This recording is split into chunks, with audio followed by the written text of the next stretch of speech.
Good morning and happy Wednesday. You know that it is blast and a half day. And I love Wednesdays. I think Wednesdays are the best day of the week because obviously a delineation between the early part of the week and the middle part and what's coming up for your chill out time over the weekend.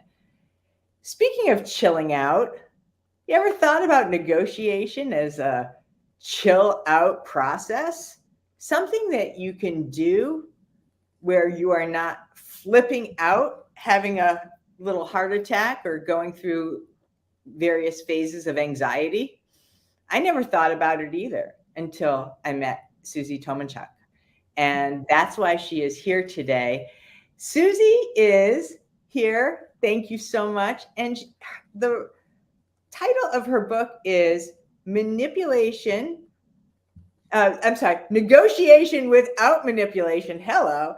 And she is here today not only to share a piece of her personal journey, but also how we can all practice this so that when those high stakes situations come about, you have some gas in the tank to be able to approach it in a way where you're not like pulling out your hair or committing homicide to anyone else who's nearby.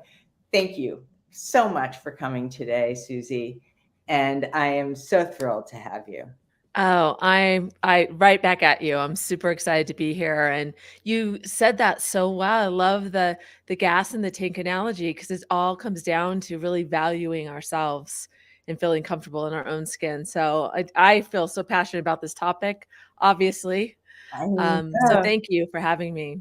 Yeah, and you've got some fan mail coming in here. Jacob, Susie. Good morning. So, and please answer the question: how would you describe or characterize your negotiation temperature today? I know Jacob's is always spot on. He's super cool. So that being said, I want you to give us a little bit of background so that we can all understand, like, for most of us, and myself included, okay, like hand raised, negotiation can make me shudder. It's even little things, even the thing that I was sharing, before this, my husband and I are moving to Asheville. How do we do this so we're not killing each other? Yeah. How do you take the opportunity, and what is everyday negotiation? What is negotiation without manipulation? Because I have to tell you, I always thought that, and I don't trust negotiators. I don't trust lawyers. I don't trust people that want to call themselves negotiators, because you always think that they're going to pull one over on you. Absolutely. Yeah, that's exactly right. We all have a different relationship with that word because of those really ruthless and not honest, characters that we have had in our past, and not feeling like feeling like we've been taken advantage of. And so it has this really, really negative stereo or, connotation to it because of those past experiences. And I actually thought about saying my book isn't about negotiation. It's all about leverage, because that's all it is, really, leverage. But people need to come to terms with the word negotiation. I think we need to reframe it for ourselves, because everybody knows it's an important life skill, but yet they want to wait until that day that they need it. They want to watch that YouTube video the night before. Totally. Right? And we have a comment in here from Amit. Hi, Amit. So good to see you. He talks about never split the difference, Chris Voss. Yes. And I appreciate Chris's point of view. I've watched his masterclass. I've read his book several times. But I mean, let's be honest, the guy is a master negotiator. Yeah. And so even though his premise is maybe a little bit close to where you are, it's a little more suspect, because he has worked in these hostage situations. So I'm not sure if he really has the right and to claim that he's promoting everyday negotiation. So help us understand first and foremost, how you define everyday negotiations. Yeah. Where do they exist? When are we running across them? How often are they showing up? Yeah. So I'll tell you, the way I came to this is I did negotiate big deals for a living, multi-million dollar, high stakes, multi-year deals. And it was when I walked out of that boardroom and I saw that my peers in the hallways of my corporate job were using negotiation every day against me and not knowing. And sometimes it was just not having the awareness that I wasn't asking for things and not putting myself out there or raising my hand when other people were going ahead and doing that. So just understanding or having that awareness, and then going home and seeing my 3 young daughters and how they use negotiation. Literally in my book, I talk about the Target strategy, meaning going to Target shopping. And my 3 daughters would use timing. They would use leverage in terms of what product they would put in front of me, what 2 things to choose from. They would prepare. They would think about what my needs were so that I was in a place where I could say yes to them. And Oh it my was just goodness. like such an aha for me that they didn't tell me that until later. And actually they're all in their 20s now. My 28-year-old read my book and goes, "Mom, that story is true." And I'm like, "I know, you told me it was true. That's what we So did." you said target strategy. I was thinking like in a marketing term, you're talking about target. Yeah, Target. You're right. I should say it like that. Target. Where they had a plan. They thought about relationship equity. Who had the best, who am I feeling the best about? So that would be the presenter. They would talk about how they'd frame it, how they would make one more educational than the other. They would make sure that the second thing that they presented to me just wasn't something that I thought they could have, even if it was a high priced item that they wanted to walk away with. Just the art of being able to show, well, this product will give us something to do together.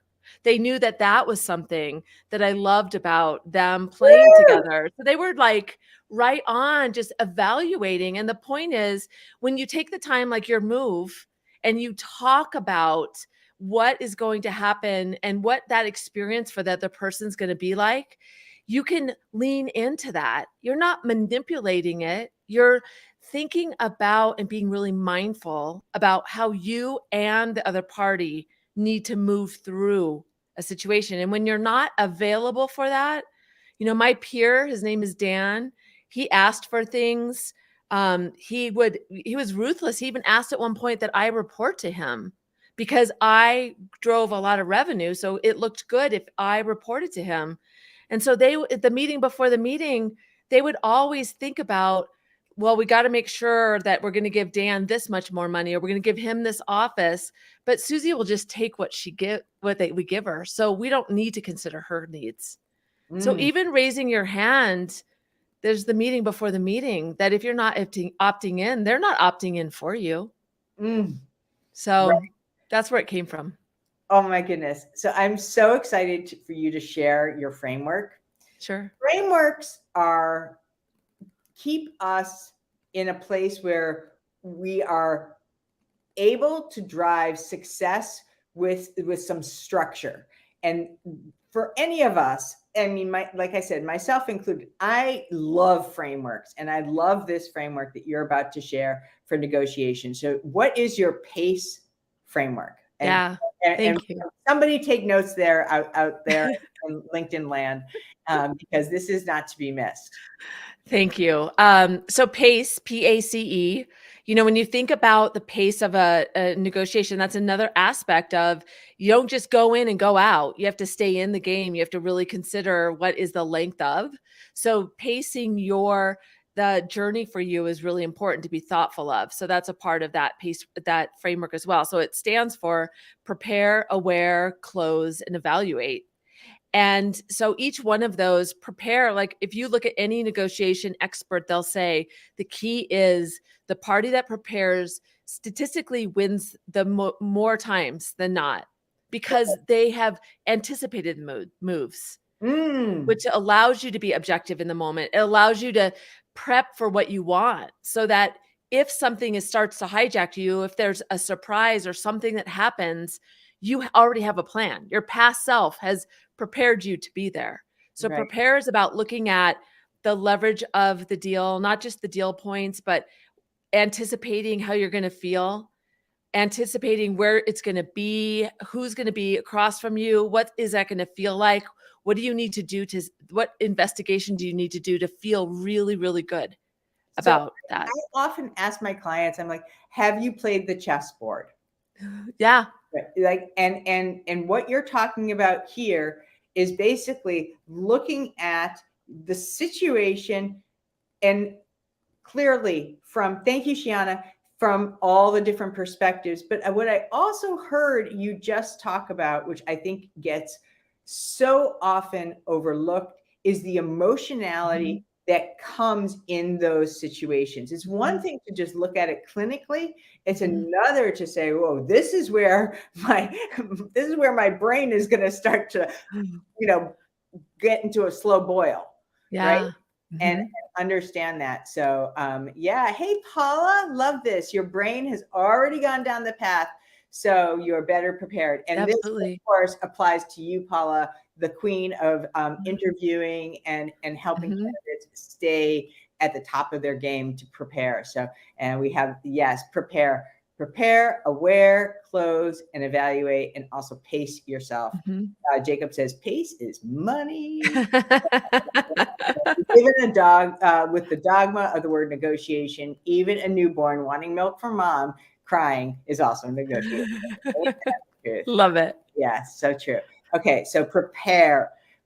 And the person who is the best prepared usually has I mean, if we're talking about negotiation without manipulation, why is there a win? Why is there a winner in this game? You're saying, I was about to say the person who is best prepared wins, and then I realized, well, wait a second, like is this a competition? Like, how do we dispel that or take the air out of it? Yeah. It's Carnegie Mellon in their PhD program every year has people go and try to negotiate in every situation. And the only place, like the grocery store, every possible place, the only place that they found that you can't negotiate is the gas station. And it's interesting. I think it has something to do with the transaction of that and, where the gas, whatever. But the point to me is it's all about the relationship. There's not very many places where the relationship doesn't matter. And maybe the gas station is one of those places. But the whole point is it's not you're going to take away from the other person. It's not the best situation for you to make the other person feel bad. You want them to feel like they got something too. You want them to understand that you appreciate their perspective. Actually, the worst thing you can do if you were given an offer and it was the best offer ever, it was double what you thought. The worst thing you can do is just say yes. Because what that does is it actually makes the other person realize that they could have gotten you for less. It signals to them that doggone it, there was something I shouldn't have given that offer. They accepted too fast. So the best thing you can do for the relationship is say, can I consider that? Let me take that back. Give me some time. You see that in tennis, if a star really pummels somebody else, they want to just say, good match, because that shows some respect for the other person. You don't want to just say, of course I won. That's a great analogy. I love that. The second one, aware, yes. Right? Yeah.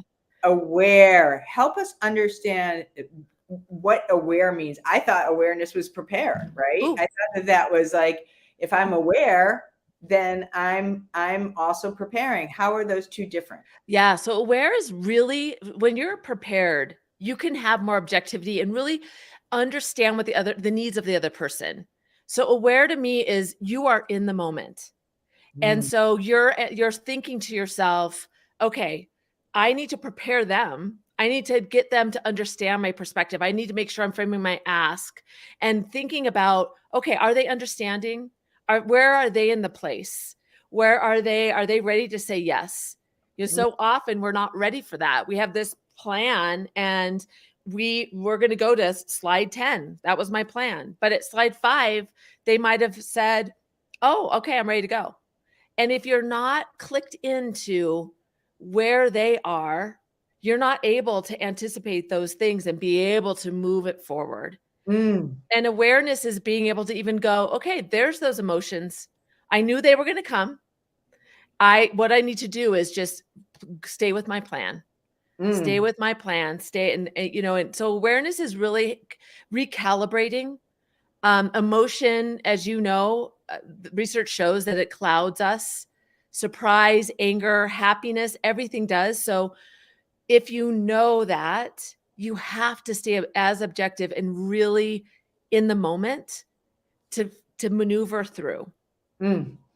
Okay, that's really important. Reading the person and the situation. Close, right? Everybody's so quick to close, and what Jacob also put in, like, silence and patience is key. Haste equals risk. Totally. So let's talk about the close. Yeah. This is the part I think that most people get really like tripped up about. Yeah, and you often hear that he's a good closer, she's a good closer, but not all salespeople have that skill. And it's about identifying when that person is ready to say yes, or what leverage you need to use or activate to get them to yes. And Jacob's absolutely right. Part of the pace of the awareness is that emotion is going to make you want to go quicker, and you want to practice silence and be patient and be thoughtful, even allowing them to know that they've been heard and you understand. Because when they're close to when they're ready to say yes, sometimes we're like, oh my gosh, I just want to be done. And I just want to get out of here because this has been an uncomfortable situation.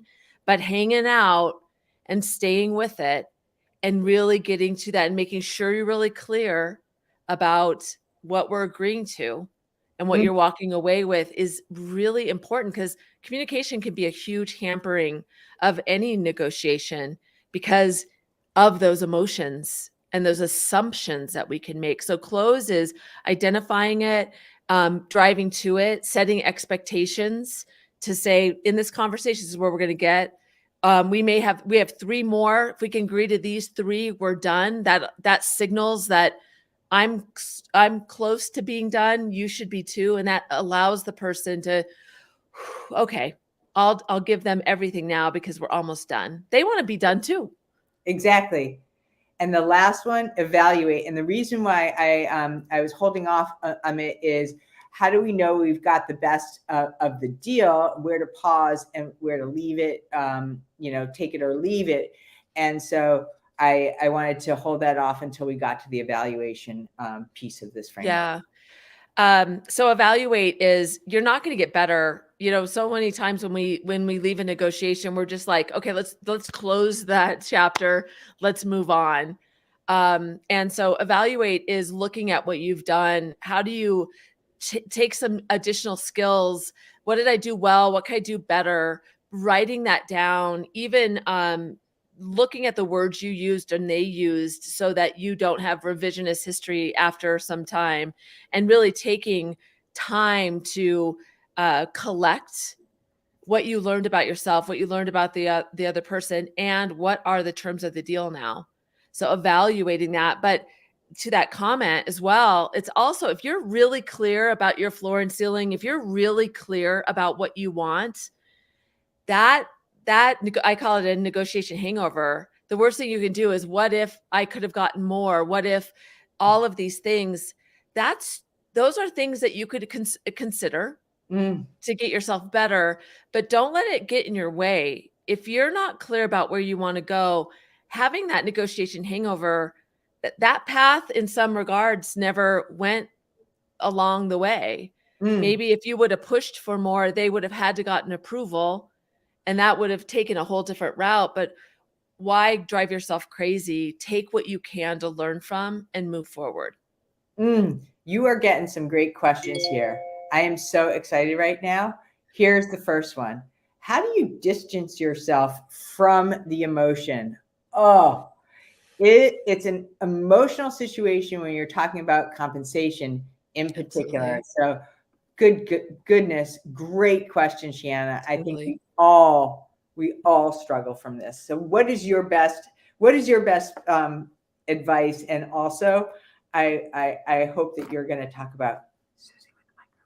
Oh gosh, Susie with a microphone lives here all the time. And sometimes, Tell us who she is. okay, Susie with a microphone is my, a person that just knows me so well, better than I know myself. She has timing down. She knows exactly what to say, even just to whisper, "Who are you to think that you could ask for that?"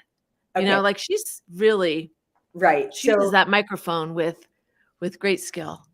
So this is a technique that I learned about from Susie on one of her podcasts, where she introduced this notion that there is this. And she's not even a fictitious character. This is a real person, Totally. and her name is Susie with the microphone. And Susie with the microphone owns her emotions.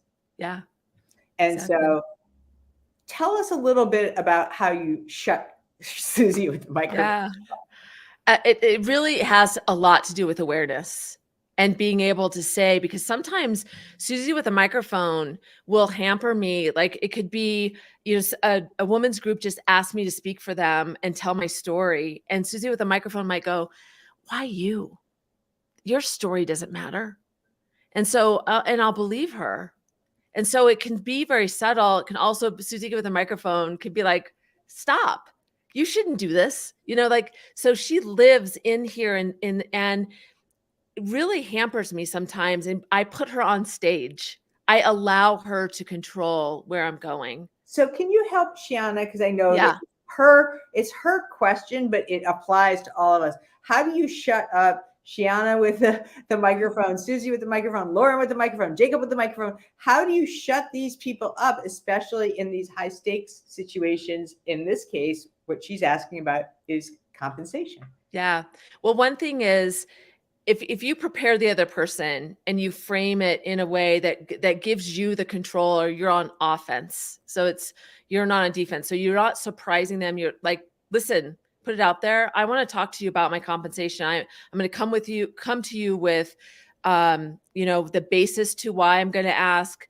I have done my research. I want this dedicated time for me." What that does is it kind of sets the stage for you. That gives you that confidence, because you're kind of giving yourself permission to go in. That can help your emotion. Then you know that, especially for yourself. I talk a lot about advocating for yourself, and you mentioned at the very beginning, that tank. When that tank is empty, and we tend to not celebrate what we're really great at on a regular basis, and when we value ourselves, that tank stays full. When we say, "Hey, listen, I am a good speaker. I do a really great job. I'm at the top of my market," and really understanding that on a regular basis, you're keeping your value high, which turns you'll never Susie with the microphone is always there, but it turns down that volume a little bit, because you believe in yourself. Everybody believes in you. We're the ones that get in our own way. People want us to ask or advocate for yourself, or they expect it. They're not going to do it for us. So Right. keeping that value, and then just appreciating that it's going to be emotional. This is going to be hard. And anticipating that and saying, "Okay, there's that emotion. I knew that was going to happen." You can't make it disappear, but you can say, a lot of times I tell myself, "Get it out of your head and let it live in your body," so that you can stay clear. So to me, it's a visualization of going, "Okay, this is really uncomfortable. I want to go in and just say, 'Okay, fine, we're done.' But I want to give myself rules. I'm gonna push back 3 times. I'm gonna Mm. stay in it." And when you've had that conversation with yourself, and and you're expecting it, you can't make them disappear, but you can help yourself by really honing your value. What's wrong with that? Like, what a great thing to celebrate what makes you Totally. really special every day. And you just played right into Karen's question. What are some of the evaluation measures? Is it based on if you get what you want, you are hoping to walk away with. So I think that that's really important. But I like one of the evaluation measures that you just talked about is evaluating yourself 3 different times, right? Mhm. Running that through 3 different scenarios. Yes. Help Karen also with this great question. Yeah. So your evaluation measures what you want to get out. What we tend to focus on is the one thing that we want. And maybe that is an increase of salary. When you prepare and I think of leverage like this. Leverage is so many factors. If we could just look at life as pieces of leverage in everything we do, it's the power you feel, the confidence you feel, it's the anxiety you feel. If I don't get this deal, then I won't be able to pay the bills. Like all of those things play in your ability to have leverage in the moment. So those evaluators, when you think about time off, compensation, and even think about like, what are all the possibilities that are important to me? What are all the possibilities that are important to the other person? And even if those things aren't important to you, it allows you to have these things that you can give and take. So those evaluation measures, I believe you should be really clear about and understand, and not just have one, have more than one, and be clear about what are those, that floor and ceiling of, I want these 3 things after this conversation. And my number one is, this much more money. And then if you get those, that was what you wanted. Mm-hmm. And that allows you, a walk away is a true walk away. Bluffing is not a good strategy. So if you're not ready, if you're not saying like, if you don't give me this, I'm going to walk away. I'm not saying that you have to decide that you're ready for that. Mm-hmm. But if you're really clear on that, then you will have the guts to ask for what you want and know when you're not getting what you want and say, this isn't going to work for me. Thank you for that. I'm going to bring this last question up, and then I have something that I'm going to also have everyone do at the end of this call. So don't leave. You want to stick around for this. Okay. Do you at any point ask for the salary range? I'm clear about my floor to ceiling, and I find it to be a red flag when a company does not give up that information. Yeah, that is such a great question. And so anchoring to me is, that's the first person that throws out the number. And if you're really, really clear about where you want your compensation to be, and that they're going to be a lot lower than you, then it's okay to throw that number out. But most experts will say, get them to give you the number first. And that's my best practice. And I do, it's uncomfortable. You have to be creative, but you kind of go back and forth. And this is why prepare is so important, is what are some of these questions that I'm going to ask to take another angle at it, so that you've exhausted everything before you throw out your number. Because I've been in situations where my number was really low, and I've gotten them to speak first about what their budget was or whatever it was. And I was like, oh my gosh, I need to readjust in a good way and act like, oh, yep, that's about where I was thinking too. Yep. So it is the best thing to do is just kind of ask about, and if they ask you directly, say, listen, I need more information from you about benefits and some other things. I'm not ready to that's one parameter. So let's keep talking and help me understand. And then asking, can you give me a range on that? What can I expect? What we're talking about. And if you're talking to a recruiter or somebody that's not directly from the company, ask those questions early. Try to get a basis early. Be curious early, so that you can start to understand where they come from. Okay. Wonderful. In this next minute, what I would like you to do is share the exercise that you suggest that we all practice every day. And so that we are building that muscle and knowing how to ask and I've been doing this, by the way. After I listened to your podcast, I've been doing this. And so help me understand what that question is, and then we will have everyone else put theirs in the chat so that it happens. So understanding your value. Oh, I was going with the 5 I wants. Oh, yeah. The things that you want, right? The things that you are looking to get that feel a little uncomfortable for you, and saying that out loud. And when you say that out loud, what that does is that gives Susie with a microphone notice that these things are important, and it gets her used to hearing that. And what that does is it changes that want. And it's not a selfish thing. I want these. It's a saying, these are things that are important to me, and I want this. I want financial freedom. I want to have courage in this meeting. I want to feel really confident as I move through this situation. And so when you practice those wants, you're giving yourself this confidence. And it kind of shifts Susie with a microphone to understand and feel a little bit more empathetic to Right. you, because she's like, wow, this person's amazing. This isn't somebody I've seen before. So what do you want today? What do you want today, Susie? Yeah, I want people to feel empowered and inspired to go ask for something that feels a little bit out of their purview, or something that would almost surprise somebody. That's what I want. Mm, And I'd love to hear about it. I want to hear about those situations yes, if people did. that's beautiful. So please, everyone who's here, share your I want in the chat, and also share it with yourself. I don't care what you do, write a post-it, share it with your friend. But honestly, part of negotiating is having the ability to advocate for yourself, as you were starting to talk about, based on your values and so many other pieces. Tell us where we can find you on podcasts, and tell us where we can get your book. Oh, yes. So the book is The Art of Everyday Negotiation Without Manipulation. If you go to, Don't you have it on your desk?